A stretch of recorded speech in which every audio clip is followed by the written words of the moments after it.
After 9 months in space, 2 astronauts returned to Earth yesterday, but SpaceX CEO Elon Musk says they could have returned sooner.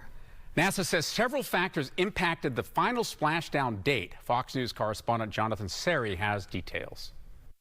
And splashdown, Crew 9 back on Earth.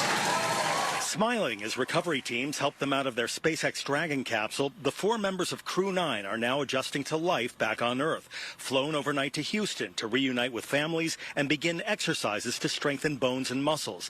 NASA astronauts Butch Wilmore and Sonny Williams will likely need 6 to 8 weeks of rehab because of their extended stay in space, according to former colleague Clayton Anderson. This is part of why we do this, is to figure out what happens to the human body if we're going to try a 6 to 9 month journey just to get to the planet Mars and then stay there for 6 to 9 months and then come home in 6 to 9 months. I mean, that is a long darn time away.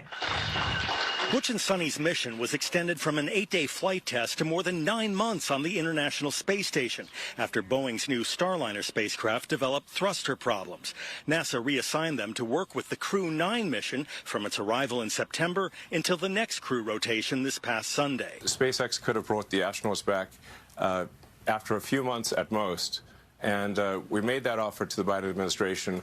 It was rejected for political reasons. And that's just a fact. Asked about President Trump's call to expedite Butch and Sonny's return, NASA officials say multiple factors were behind the timing. We got the input from the White House, but you also have to look at the vehicle readiness.